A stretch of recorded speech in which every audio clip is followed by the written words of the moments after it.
Hello guys, many of you asked me my setup and describe how I did that kind of video. So here I am, I'm gonna try to describe what I use as setup and how I use it to be able to do that kind of video. So first of all, I want you all to notice that that video is quite line of sight all along, even if it doesn't look like it, it's quite a lot line of sight most of the time. I'm most of the time just at the edge of three lines like here, and I cannot go lower than that because I'm gonna lose video. So that's why so the way I do it is as soon as I start to get some line in my video or feeling uncomfortable with it, so I just climb a bit to get more altitude and got more clear video, so to remove obstacle between me and the engine, and that's it. And so the actual setup, I can go quite really far, right? It's more limited by the lipo and uh, the fact that I stay line of sight with the craft. So, and I have to say that I know that place on my fingertips, right? I know every about every power line that I can reach or met or something like that. And yeah, so I know that place like crazy, and I know there is no radio frequency interferences in the frequency that I am using, right? So the setup I'm using is quite some old stuff actually. It's not like the latest and the greatest on everything. I have a few new stuff, but not that much. So first of all, I use some Google Fat Shark. At that time, I had the V2, but I recently had a really good deal on HD3, so I bought them. But overall, that's the same thing. That's just the Fat Shark Google with a normal skew planner, 1.2 gigahertz antenna from IB Crazy, and the receiver is that Fat Shark module. It takes 3 shots for Fat Shark to do one good module that work really well, and this is this one. So I can also add like a ground station if I want to have more penetration with bigger antenna and etc. But I did not need that for most of the flying that I do. Just that receiver and that antenna on the Fat Shark, easy setup, and I'm good to go. As for radio link, I'm using a T8FG Futaba. This is a really good remote, and it is a direct fit with the cable for the Easy UHF setup that I'm using, that we can see over here. The Easy UHF setup one the is the setup that I know, right? It's one of the setup that I'm using for 5 years now, and I know how it works. I know how to set it up, and I know everything on it. So that's why I'm using it. The only complaint that I could have is there is no way to have a good S-Bus setup for now. I believe that they did a firmware with S-Bus, but then you have to have the transmitter and the receiver with that firmware, and it's only limited on 4 channel, I believe, and I need like 6 channel for my setup here, and I'm gonna explain why later. So Easy UHF.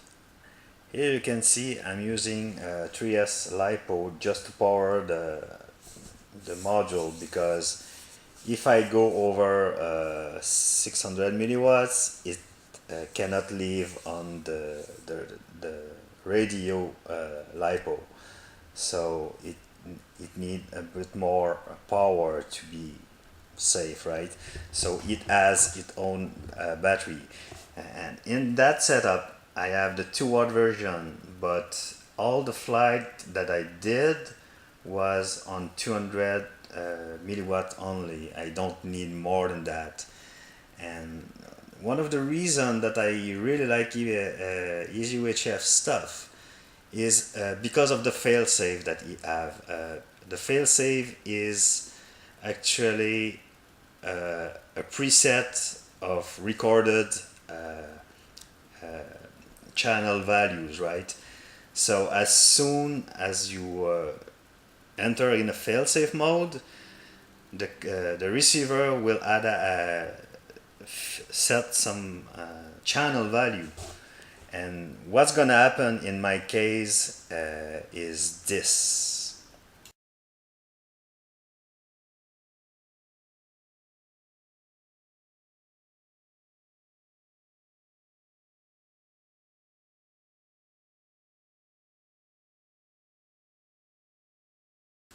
So what's gonna happen when I get a failsafe is that the craft's gonna go in stable mode and slowly climb, so that I can use my booster to go in 600 milliwatt, and if I'm really in big trouble to do to the 2 watts of the booster. So and then I can take back the control of the craft and take it back, right? That's it. Also, one thing that I do is, in case of the loss of the craft, hopefully the LiPo won't disconnect, right? Uh, Otherwise, I'm quite screwed. But uh, I use the beacon on the ESC. I just put them at 2 minutes, most strong that they can beep, and usually I know about where the craft is falling, right? So even if I fall in a cornfield, if my LiPo is not disconnected, I'm good. I'm gonna find it back. So now, as for the craft itself, well, it's basically 6-inch craft, right? So the frames is an Armatan 200, but I bought 7-inch prop arm on the Armatan production, and I tried a 7-inch prop 2 blade, but that was too much vibration for me. So I go back to 3 blade dial prop, 6-inch by 4.5 of pitch. For the motors, I was fortunate enough to buy really cheap motor, Cobra 2206, 21,000 kV on Team Black Sheep website when they just sold their stock at $7 each motor. So I bought 6 of those, and the ESCs are just really old first generation 30M little B. So, and eventually flash with the latest and possible BLE. um, as a controller, I'm using Betaflight F3 board because it have everything on it. So I can have my RSSI, my battery voltage, my flight time, and my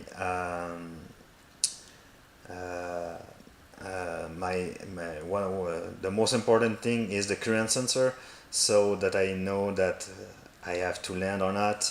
And I have to say that the current sensor is quite accurate with the setting of Joshua Baldwell, and uh, and the VTX is just a 200 milliwatt ready-made RC international version, 1.2 gigahertz video transmitter. And of course the receiver is just one 4 channel immersion RC set on in PPM mode. The LiPo that I'm using is also just a Nanotech 3.3 amp, good old stuff. And as for antenna for the transmitter is the AXI version of 1.2 gigahertz made by TrueRC. So that's basically it. Sorry if I have been really boring, but well, I'm not a guy that do that kind of video usually, so hope it have answered all your question. Thank you.